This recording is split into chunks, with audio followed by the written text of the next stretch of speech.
శ్వేతవర్ణ సోయగల అందాలు చూడాలంటే అక్కడికి వెళ్లాల్సిందే. భూమిలో ఉన్న భూతల స్వర్గం అది.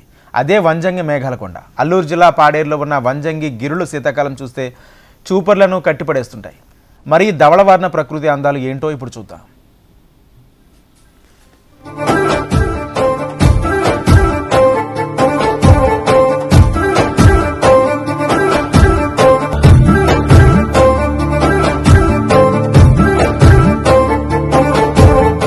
లేలేత భానుడి కిరణాలు ఆ ప్రాంతాన్ని తాకగానే వెండి మబ్బులు కమ్ముకుంటాయి.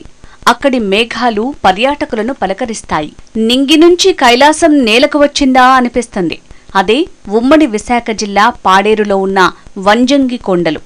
అల్లూరు జిల్లాలో అత్యంత సందర్శనీయ ప్రాంతం అది. సముద్ర మట్టానికి 3500 మీటర్ల ఎత్తులో ఉండే ఈ కొండపై విభిన్నమైన వాతావరణం ఉంటుంది.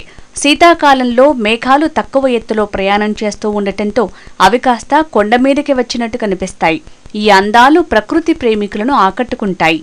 మేము విశాఖపట్నం నుంచి వచ్చాము. ఇక్కడ చాలా అందమైన ప్రదేశాలు ఉన్నాయి. ప్రకృతి కూడా చాలా బాగుంది.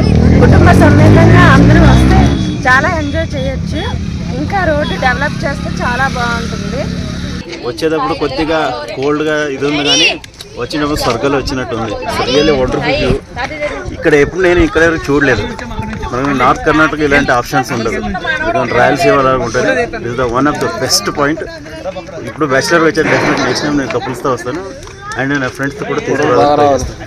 ఒకప్పుడు కేవలం ఈ ప్రాంతంలో నివసించే కొంతమంది గిరిజనులు మాత్రమే ఇక్కడికి వచ్చేవారు. కానీ ఈ తరహా వాతావరణం చాలా ప్రత్యేకం కావడంతో వంజంగి అందాలు చూడటానికి పెద్ద సంఖ్యలో పర్యాటకులు వస్తున్నారు.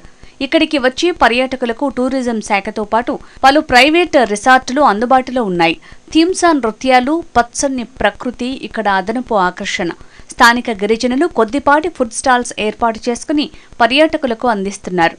అదే వారి జీవనాధారం. పర్యాటకుల సంఖ్య రోజురోజుకు పెరుగుతున్న నేపథ్యంలో పర్యాటకులకి వసతి, విడిది సౌకర్యాలను మరింత పెంచాలని పలువురు కోరుతున్నారు. మేము అనకాపల్లి నుంచి వచ్చామండి. ఇక్కడ మేఘాల కొండలు చూడటానికి. ఇక్కడ సహజంగా ఉన్న మేఘాలన్నీ చాలా బాగున్నాయి. మమ్మల్ని ఎంతో ఆకట్టుకున్నాయి. వాటిని చూసి మేము చాలా ఆనందాన్ని పొందాము. ఇంకా కొంచెం అవసరానికి కొంచెం మెరుగుపరిస్తే బాగుంటుంది. రోడ్లు వేసి మహిళలకు మరుగుదొడ్లన్నీ ఏర్పాటు చేస్తే ఇంకొంచెం పర్యాటకంగా అభివృద్ధి చెందడానికి అవకాశం ఉన్నది. ఇక్కడికి వచ్చిన పర్యాటకులు మళ్లీ ఈ ప్రాంతాన్ని సందర్శించాలనుకుంటారు. ఆంధ్ర ఊటీగా ఈ ప్రాంతాన్ని పిలుస్తారు.